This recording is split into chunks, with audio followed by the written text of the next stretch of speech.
नमस्ते। जय हिंद दोस्तों। इंडियन ज्योग्राफी की क्लास नंबर 4 में आपका स्वागत है।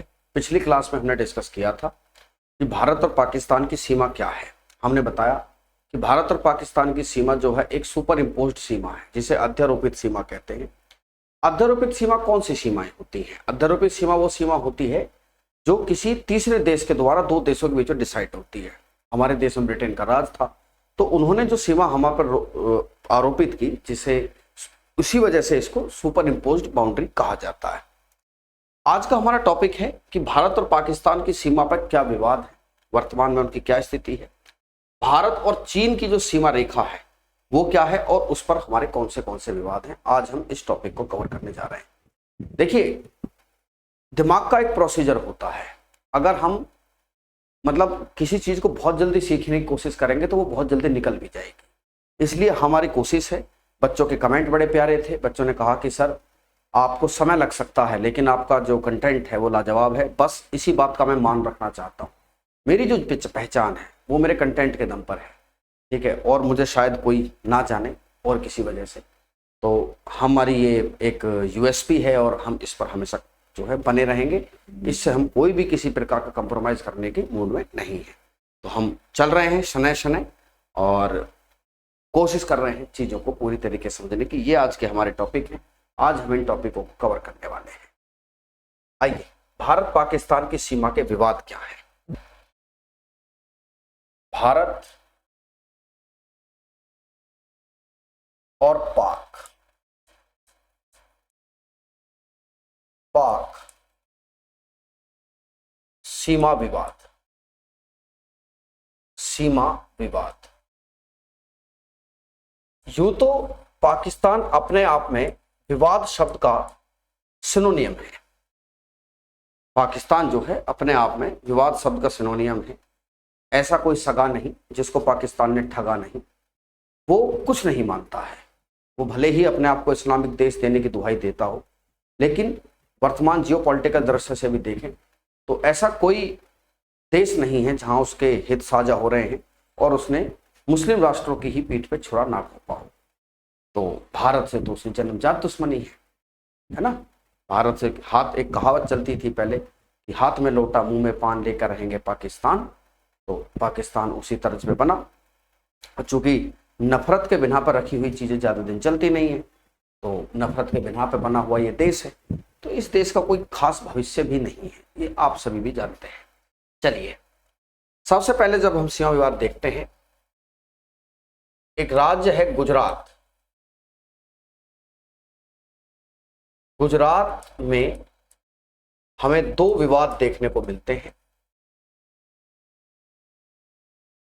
यूं तो छोटे मोटे विवादों को हम यहाँ काउंट नहीं करेंगे, लेकिन चीजें चलती रहती हैं तो हम देखते हैं कि गुजरात में यहाँ दो विवाद हमें दिखाई पड़ते हैं। देखिए, एक बार मैप हम बना लें तो ज्यादा अच्छा रहेगा। ये भारत का वो क्षेत्र है जो पाकिस्तान से लग रहा है। ये गुजरात है। गुजरात, मेरे प्यारे साथियों, यहां पर दो विवाद हैं। एक विवाद जिसका हरामी नाला अभी एक दो दिन पहले ही हमारे केंद्रीय गृह मंत्री अमित शाह जी ने यहाँ का जो है इंस्पेक्शन भी किया, एसएससी में पूछा हुआ सवाल है। और एक है सर क्रीक विवाद। सर क्रीक विवाद,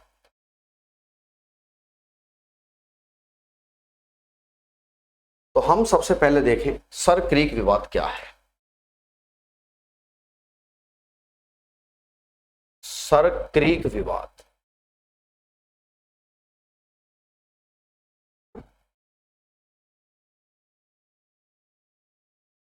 देखिए, क्रीक एक ऐसा इलाका जो कोस्ट पर होता है, कटा पिटा होता है।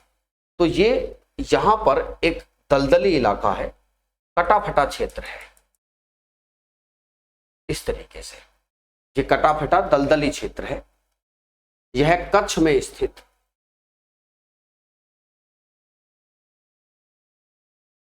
यह कच्छ में स्थित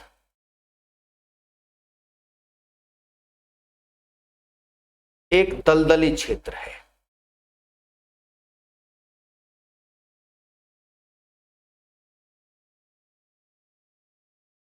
एक दलदली क्षेत्र है। स्थानीय भाषा में इसे बाणगंगा कहा जाता है। स्थानीय भाषा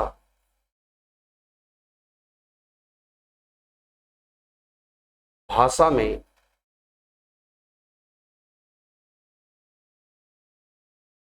इसे बाणगंगा के नाम से जानते हैं। इसके नाम से बाणगंगा के नाम से जानते हैं।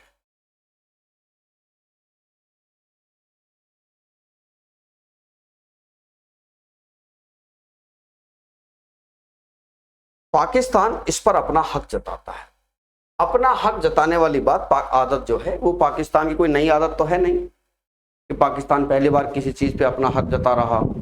तो इस दलदली क्षेत्र को पाकिस्तान कहता है कि ये हमारा क्षेत्र है। और मेरे प्यारे साथियों, यहां पे नोट करके लिखिए, नोट। भारत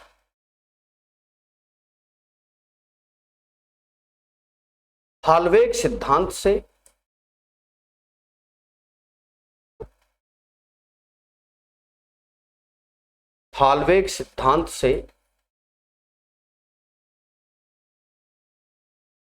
इसका हल चाहता है।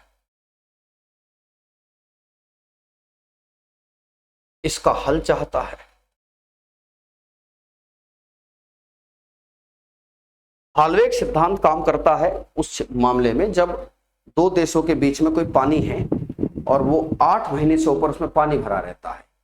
तो हालवेग सिद्धांत ये कहता है कि अगर ऐसा है तो दोनों देशों के बीच में उसे आधा आधा बांट लेना चाहिए। हालांकि पूरी तरीके से गैर कानूनी दावा है। और अगर हम आज की स्थिति देखें कि जी सर क्रीक किसके पास है, तो सर क्रीक जो है वो भारत के ही पास है। भारत इसका हालवेग सिद्धांत से हल चाहता है। और जो सर क्रीक है, सर क्रीक प्राकृतिक संसाधनों का स्रोत है।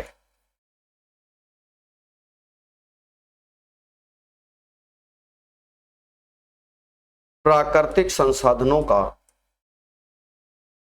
स्रोत है और इसीलिए निगाह है पाकिस्तान की इस पर। पाकिस्तान की निगाह क्या है? पाकिस्तान की निगाह इसीलिए तो है कि जिस देश के पास अपने लोगों को रोटी खिलाने के लिए एक्चुअल में कुछ नहीं है, वो देश कैसे मतलब जो है दूसरे, ये है कि नेचुरल रिसोर्सेज हैं यहां पर। तो पाकिस्तान की जो निगाह है वो इसीलिए यहां पर लगी हुई है। स्रोत है जैसे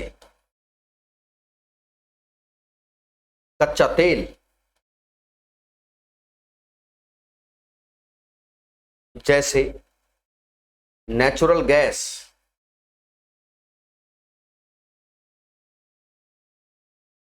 नेचुरल गैस। और एक मछली भी मिलती है यहां पर, सीरी मछली।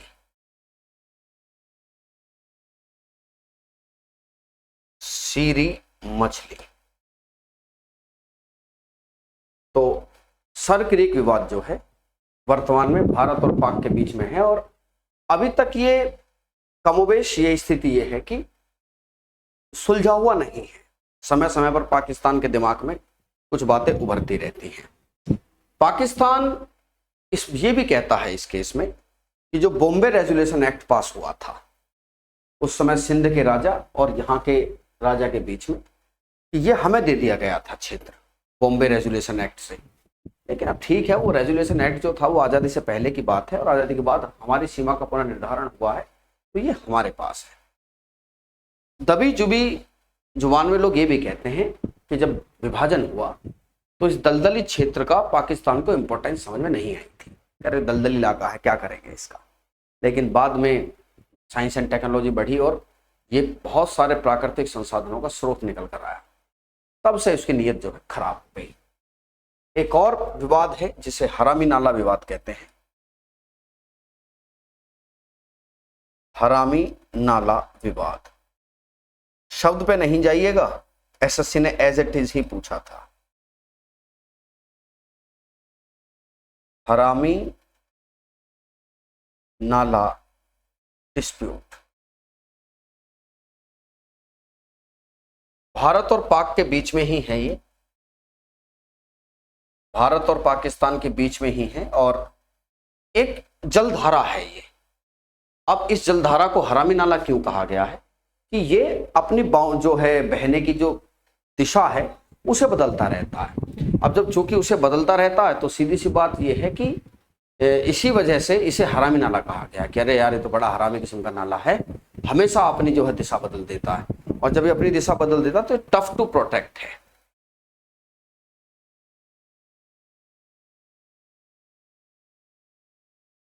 यह एक जलधारा है,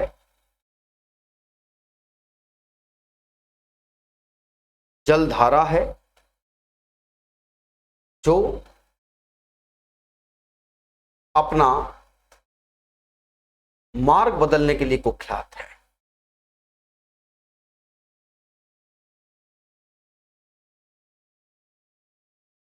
बदलते रहने को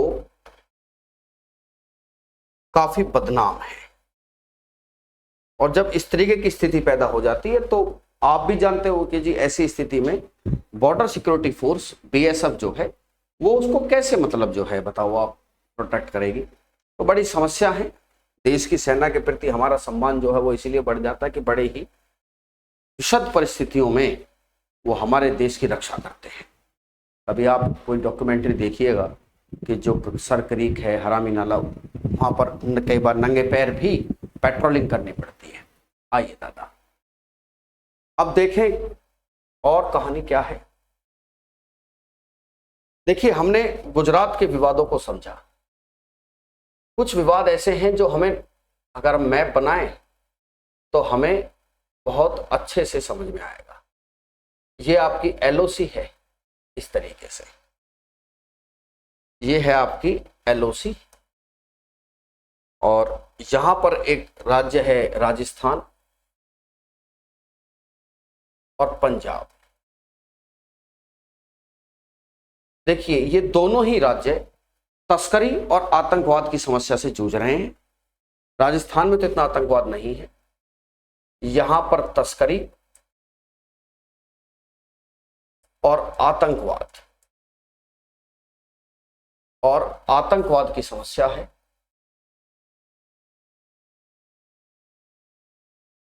साथ में गैर कानूनी प्रवेश,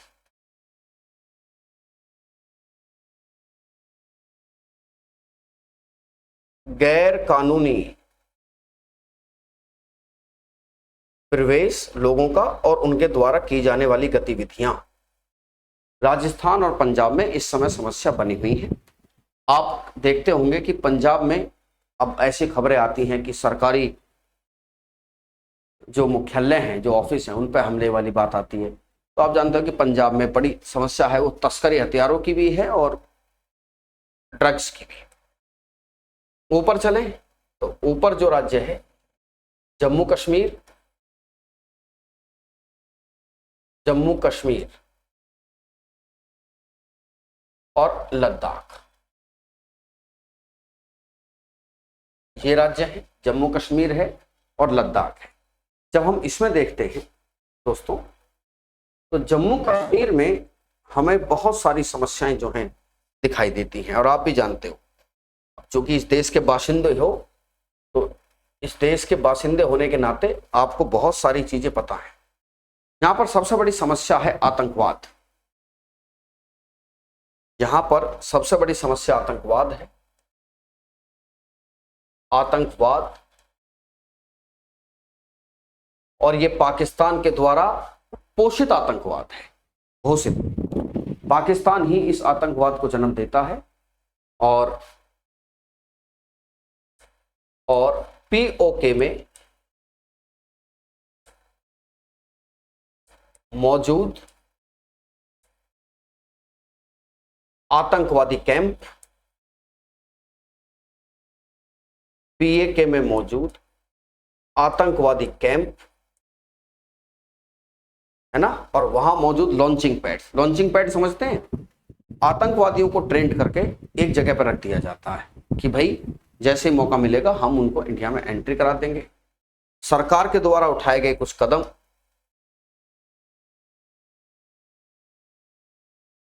सरकार के द्वारा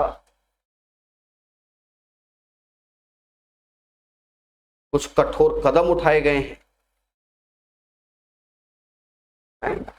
जैसे सरकार ने ऑपरेशन मंकी चलाया था, जैसे operation monkey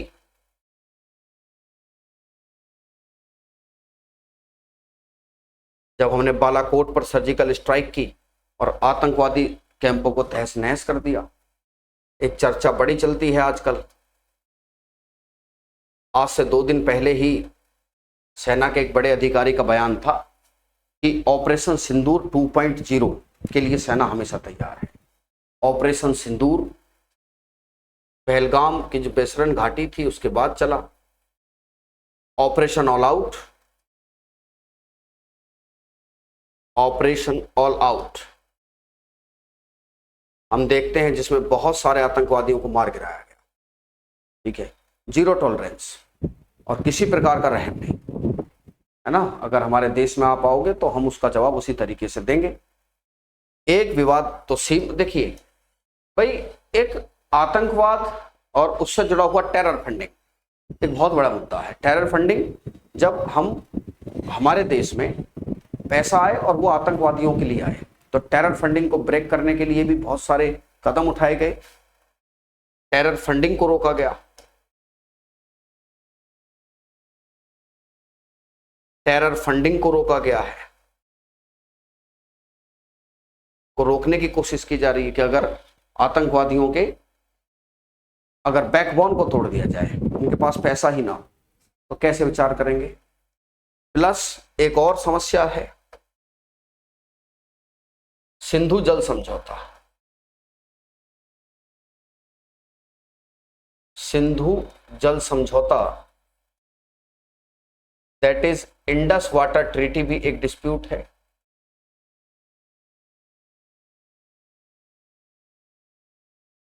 Indus water treaty, यहां पर एक चीज नोट कर लीजिए, ये सेपरेट टॉपिक है, नोट करके लिखो कि ये एक सेपरेट टॉपिक है। जब सिंधु नदी तंत्र पढ़ाऊंगा तब पढ़ाऊंगा दादा, ये एक सेपरेट टॉपिक है। जब सिंधु नदी तंत्र के बारे में चर्चा करूंगा तब मैं बताऊंगा कि इसको लेकर क्या विवाद है। और इस मामले में ये कह सकते हैं कि खाली इंसान कुछ किया कर, कपड़े उधेड़ के जो है सिया कर। सिंधु जल समझौते से पाकिस्तान को जनरली कोई नुकसान नहीं है, पर वो हल्ला मचाता है कि हमें बड़ा नुकसान हो रहा है, हम सूख गए, है ना। इस तरह की बातें वो उठाता रहता है, लेकिन जनरली पाकिस्तान को इससे कोई नुकसान नहीं है। लद्दाख में, जो कि जम्मू कश्मीर का ही भाग था, तो इतना तो नहीं है, लेकिन थोड़ी बहुत समस्या से ये भी पाकिस्तान की पीड़ित है। और हमारे कुछ फिर अंतर्राष्ट्रीय स्तर के मामले हैं जिन्हें हम इन्हीं चीजों से रिलेट करके समय समय पर यूनाइटेड नेशन में उठाते रहते हैं। ठीक है, तो ये है भारत और पाकिस्तान के बीच में सीमा विवाद, और इन्हीं के से जुड़े हुए हैं बाकी विवाद। चलिए साहब, आइए भारत चीन सीमा, हेडिंग डालिए, भारत और चीन की सीमा रेखा। हमारा एक ऐसा पड़ोसी देश जो दिखावा करता है भारत के लिए अच्छा होने का, लेकिन मन में हमेशा यही खोट उसके रहता है कि वो अच्छा है नहीं, वो किसी भी सूरत हाल में अच्छा नहीं। ये बात भारत भी जानता है, लेकिन उसका दिखावा है कि वो हमारे साथ खड़ा है, हम किसी की भी संप्रभुता का उल्लंघन नहीं करते, लेकिन तमाम तरह की बातचीतें होती हैं। कल जो बालेन शाह हैं, नेपाल के प्रधानमंत्री, वो कह रहे थे कि हमने भारत पे कब्जा किया है, भारत के क्षेत्र कब्जा है, तुम्हारी औकात क्या है, और तुम में इतने बड़बोलापन आ कहां से रहा है। ऑब्वियस बात है, पीठ पे किसी का हाथ है। इतनी हिम्मत बालेन शाह की, अरे तुम खुद फेल अपनी सरकार में हो गए। जो वादे किए थे 100 में से 98 वादे पूरे नहीं कर पाए, मंत्रियां पद छोड़ के जा रहे हैं। तो वही है कि देश की जो जनता आवाम होती है उसको ऐसी लच्छेदार बातों में फंसाया जाए। भारत और चीन,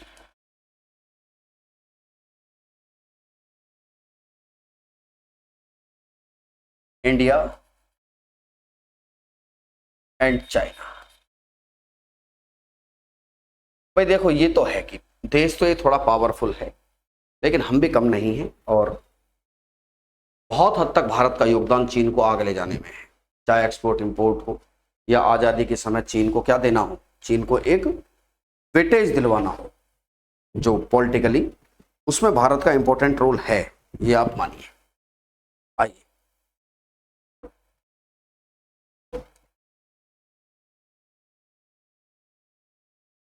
भारत चीन की सीमा की जो लंबाई है वो 3488 किलोमीटर है।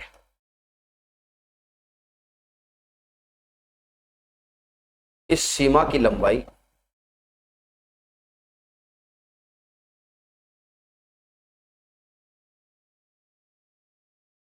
3488 किलोमीटर है।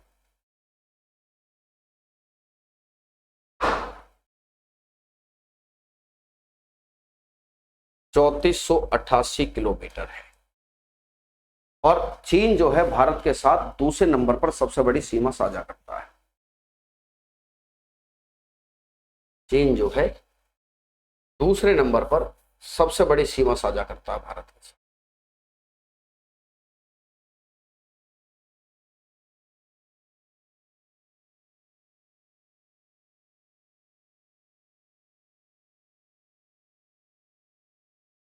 देखिए, इस सीमा को 3 भागों में बांटा गया है।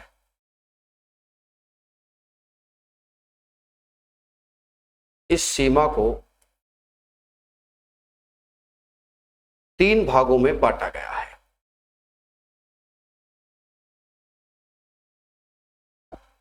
तीन भागों में बांटा गया है। पहला, पश्चिमी क्षेत्र,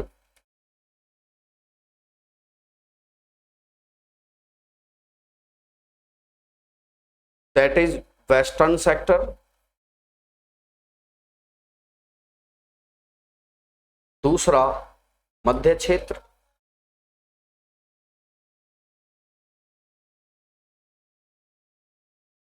central sector.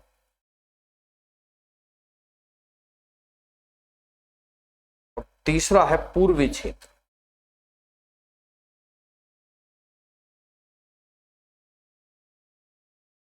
That is eastern sector.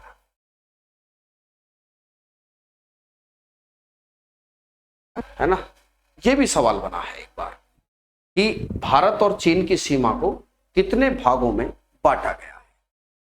देखिए, चूंकि हम ज्योग्राफी पढ़ रहे हैं तो अभी जो हमारा डोमेन है ज्योग्राफी के दृष्टिकोण से जो विवाद है, भारत चीन के बीच में राजनीतिक विवाद भी है, सांस्कृतिक विवाद भी है और भौगोलिक विवाद तो है।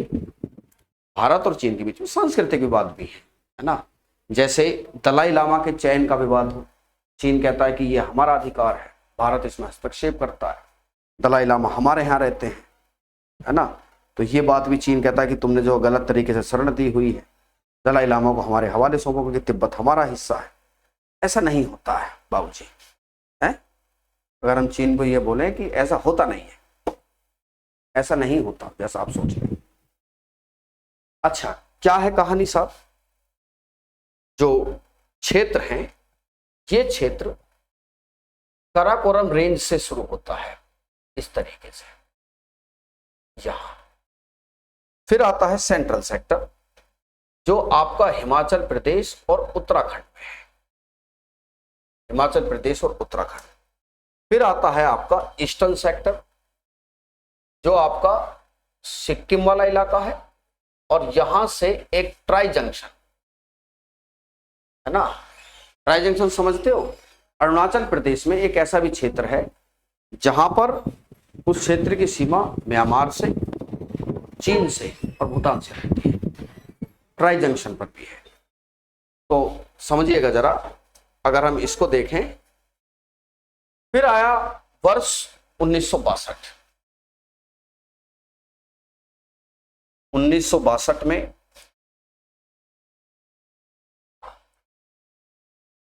प्रथम में भारत चीन युद्ध लड़ा गया। क्या लड़ा गया? भारत चीन युद्ध, इंडो-सिनो वार। क्या लड़ा गया? इंडो-सिनो वार लड़ा गया, भारत चीन युद्ध। दैट इज फर्स्ट इंडो-सिनो वार।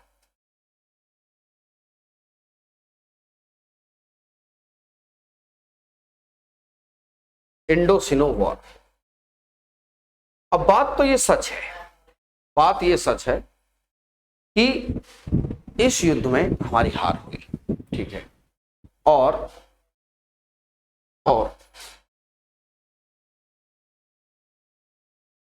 जो चीन है,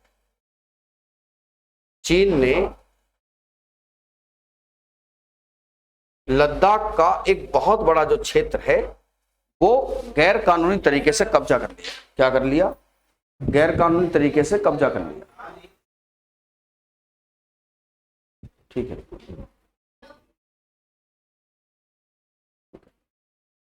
चीन ने लद्दाख का एक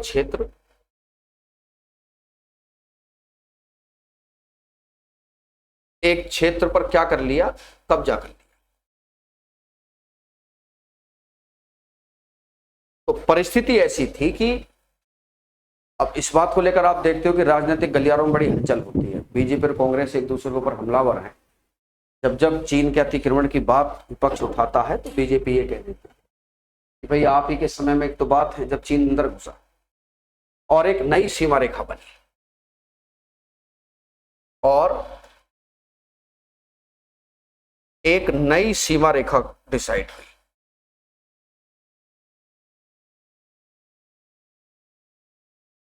एक नई सीमा रेखा बनी, that is LAC, line of actual control. क्या बनी? लाइन ऑफ एक्चुअल कंट्रोल बन जाती है।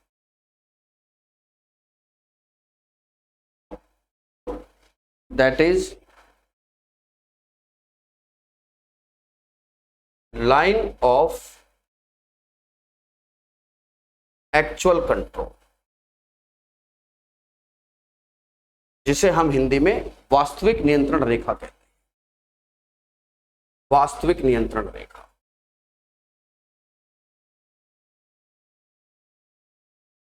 जिसे हिंदी में वास्तविक नियंत्रण रेखा की संज्ञा दी जाती है।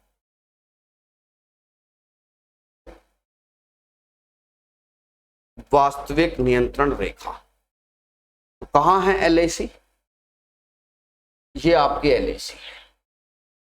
और इस क्षेत्र को जो कहा गया और कब्जाया गया जो क्षेत्र है उसे अक्साई चीन कहा गया। जो इस क्षेत्र पर कब्जा किया, इस क्षेत्र को, इसको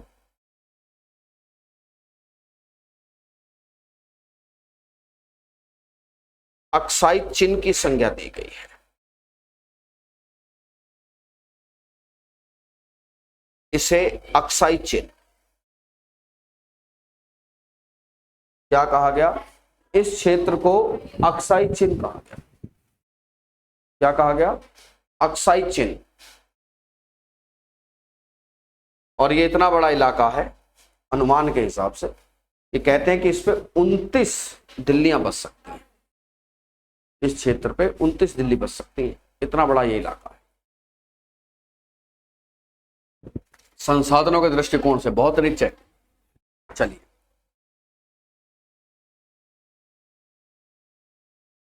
अब ये हो गया, ये LAC हो गई, ये हो गई आपकी LAC।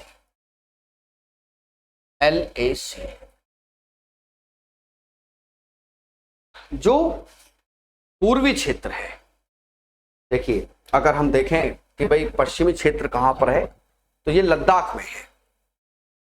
आइए जरा एक बार पश्चिमी क्षेत्र को डिकोड करते हैं ताकि वहीं से बात पता चले। पश्चिमी क्षेत्र में कौन से इलाके हैं? पश्चिमी क्षेत्र में अगर हम देखें तो यहां पर लद्दाख है और जो मध्य क्षेत्र है यहां पर हिमाचल और उत्तराखंड है, और पूर्वी क्षेत्र को देखें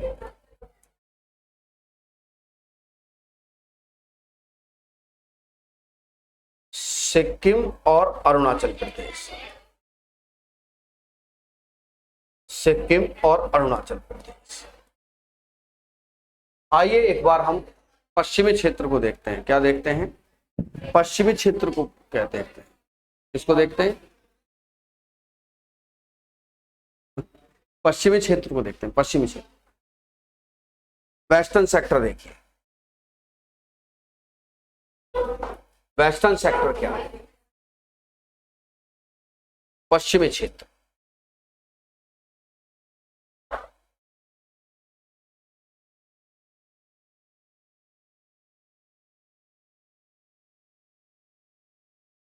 लद्दाख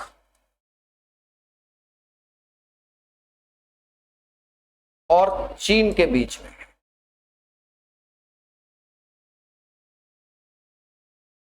और चीन के बीच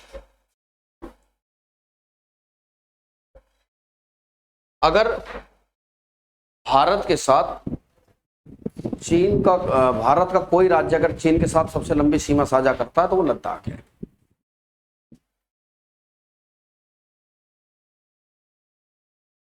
लद्दाख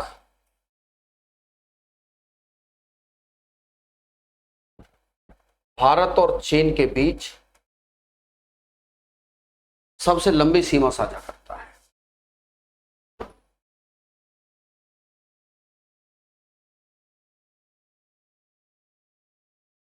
चीन के बीच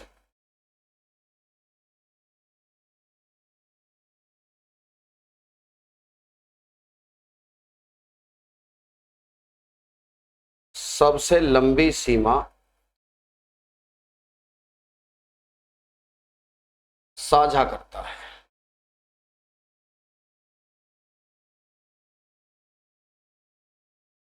सबसे लंबी सीमा जो है साझा करता है कौन सा क्षेत्र? लद्दाख, सबसे लंबी सीमा। ठीक है, और इस तरीके से देखिए लद्दाख का जो प्रांत है उसका नाम है गिलगिट। कौन सा है? गिलगिट, उस चीन के सिक्यांग प्रांत से।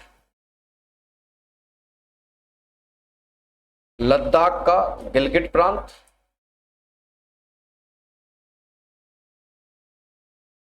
और चीन का सिक्यांग प्रांत,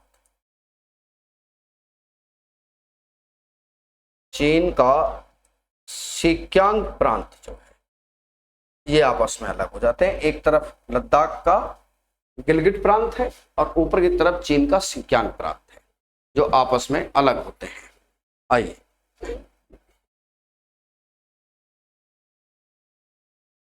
काराकोरम श्रेणी,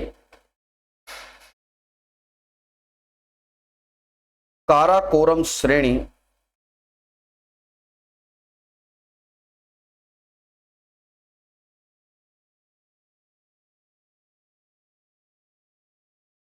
नियंत्रण रेखा के रूप में काम करती है।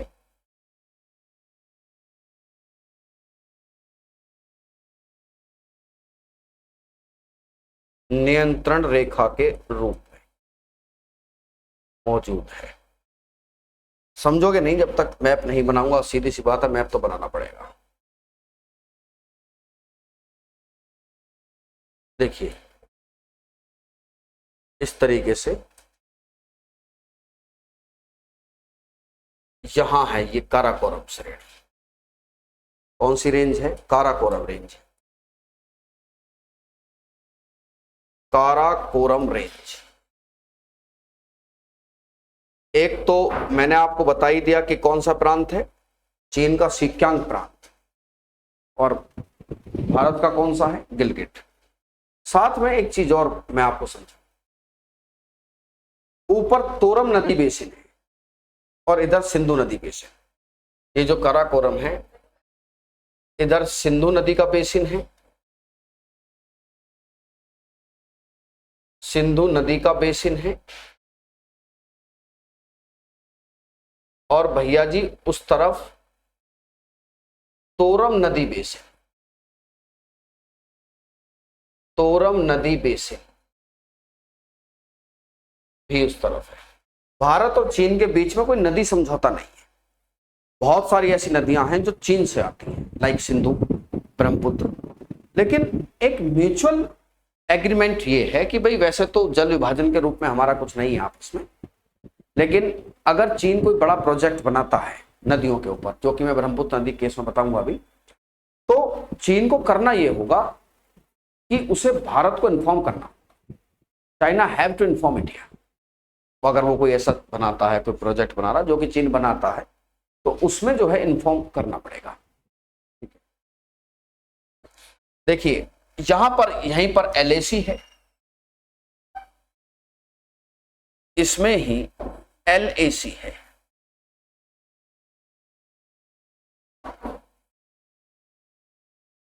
जिस पर काफी विवाद है, जिस पर काफी विवाद है। एक चीज आप समझो ध्यान से, कभी आपने एक चीज नोट करी है कि भारत और चीन के बीच में झगड़ा तो होता है, लेकिन कभी आपने ये नहीं सुना होगा गोली चल गई, लाठी डंडे चलते सुने होंगे। भारत और चीन के बीच में आज तक कभी आपने ये नहीं सुना होगा कि गोली चल गई। भारत और चाइना के बीच का एक म्यूचुअल एग्रीमेंट ये है कि in the case of tension both the parties will not use artillery. अगर विवाद या तनाव पैदा होता है तो कोई भी व्यक्ति आपस में गोली नहीं चलाएगा, टिल मतलब जब तक कि जो सरकारें हैं वो ऑर्डर ना दें। जैसे पाकिस्तान वाले उसमें जाएंगे तो उसमें सैनिक अधिकारियों के हाथ में है काफी। चीन वाले केस में ऐसा नहीं है कि जब तक सरकारें ना दे दें आदेश, तब तक आपको किसी प्रकार की आर्टिलरी का प्रयोग एक्चुअल में करना नहीं है। इसीलिए झगड़ा तो होता है, लेकिन झगड़े में फिर क्या होता है कि झगड़े में फिर लाठी डंडे चल जाते हैं, ठीक है। और लाठी डंडों में हमारे तो पुरुष तो छोड़ो, महिलाएं भी हवाई जहाज बना देंगी, जिस पर काफी विवाद है। जैसे मैं आपको बता दूं, अगर मैं एक LAC ड्रॉ करूं इस तरीके से, भाई LAC ऊपर मैंने मैप में दिखाई है, दौलत बेग ओल्डी है, गलवान घाटी है, गोगरा है, हॉट स्प्रिंग है और पेंगोंग लेक, इस तरीके से बन जाते हैं, ठीक है। जैसे दौलत बेग ओल्डी,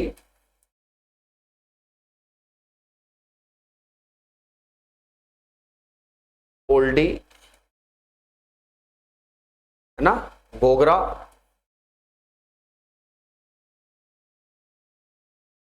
अब एक फिल्म आ रही है, अगर आप जानते हो, फिल्म का नाम है गलवान। हालांकि मुझे लग रहा है कि उसका नाम शायद अब बदल दिया गया, उसका नाम जो है बदल दिया गया है। तो गलवान क्या है?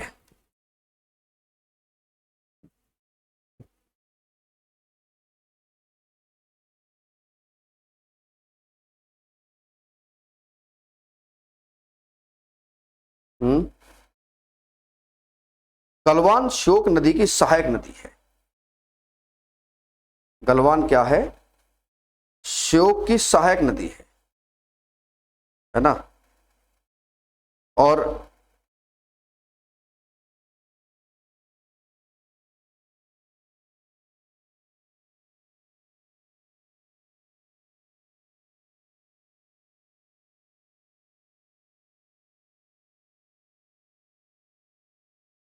देखो,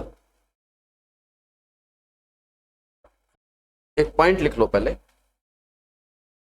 इसे चीन ने 1993 में स्वीकार किया था। इसे चीन के द्वारा 1993 में स्वीकार किया गया, ठीक है। तो कौन सी जगह बताई? दौलत बेग ओल्डी है एक विवाद, उसके नीचे अगर आप चलोगे तो उसके नीचे आपको मिलेगा क्या? Depsang, Depsang Galwan, hot spring, Depsang, Galwan, hot spring. Three idiot देखी अभी आपने, उसमें एक झील दिखाई गई है पैंगोंग झील, वो भी विवाद का विषय है, पैंगोंग झील।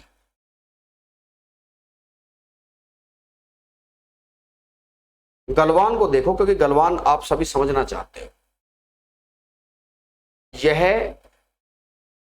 श्योक की सहायक नदी है। कैसी है? श्योक की सहायक नदी। एक नदी है श्योक नदी, उसकी भैया जी ये सहायक नदी है। आपको मैं थोड़ा बताऊं, एक ग्लेशियर पड़ता है रेमो ग्लेशियर, पढ़ाऊंगा तो आप समझेंगे। एक रेमो ग्लेशियर है, उससे ये श्योक नदी निकलती है, उसी की ये सहायक नदी है गलवान। ये कौन सा ग्लेशियर हो गया? ये रेमो ग्लेशियर। एक ग्लेशियर है रेमो ग्लेशियर। रेमो ग्लेशियर, यहां से आने के बाद ये नदी है आपकी श्योक, और श्योक को मौत की नदी भी कहते हैं। पानी उस पर ऐसे उतरता जैसे तुम किसी जीने में सीढ़ियों से पानी डाल दो, तो इसे मौत की नदी भी कहते हैं। यहीं पर इसकी एक सहायक नदी है गलवान, और इसी की घाटी में डिस्प्यूट है गलवान घाटी का विवाद। मध्य सेक्टर में कोई खास ऐसा विवाद है नहीं, है ना। सेंट्रल सेक्टर में जनरली कोई डिस्प्यूट नहीं है। सेंट्रल सेक्टर में कोई डिस्प्यूट नहीं है। सेंट्रल सेक्टर में कोई बड़ा विवाद नहीं है, में कोई बड़ा विवाद नहीं है।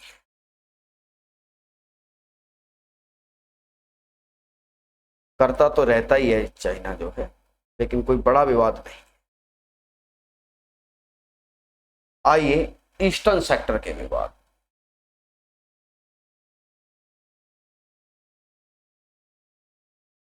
पूर्वी क्षेत्र के विवाद।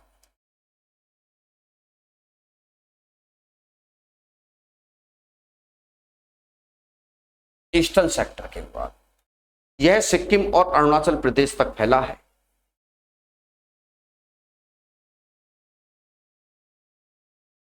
यह सिक्किम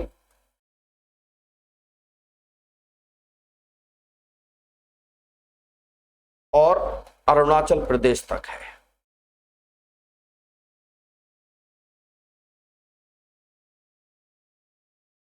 कहां तक है? और अरुणाचल प्रदेश तक है।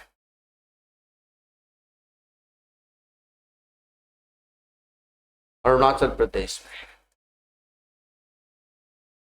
इसे ही मैकमोहन लाइन की संज्ञा दी जाती। सवाल कई बार पूछा था कि भारत चीन के बीच की सीमा रेखा को क्या नाम दिया गया है, तो इसे ही McMahon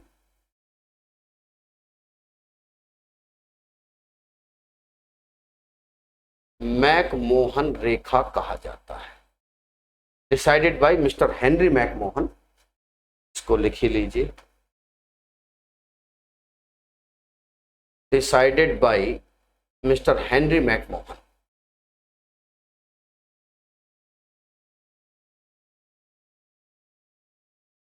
decided by mister Henry McMahon. Henry McMahon उस समय 1913-14 उस समय ब्रिटिश सरकार के विदेश सचिव हुआ करते थे। शिमला में बैठ के ये डिसाइड हुई लाइन कि भाई इस लाइन को डिसाइड किया जाए। अब अगर हम इसमें देखें तो इसमें क्या विवाद है? इसमें दो विवाद सिक्किम में निकल कर आते हैं। एक तो है डोकलाम। डोकलाम विवाद। भैया ये जो डोकलाम है, ये भारत चीन और भूटान,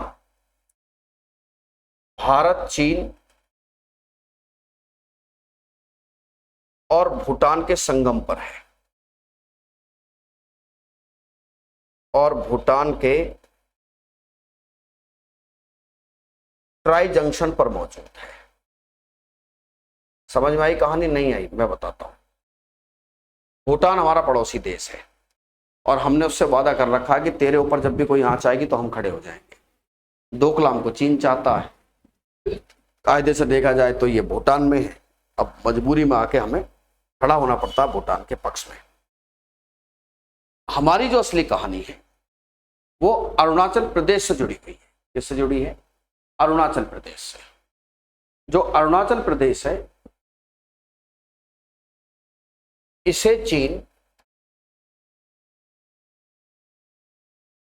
अपना हिस्सा बताता है,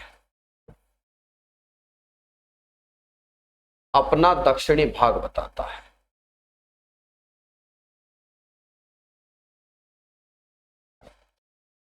दक्षिणी भाग मतलब पूरे ही इलाके पे जो है दावा ठोकता है, पूरे ही इलाके पर अपना दक्षिणी भाग बताता है।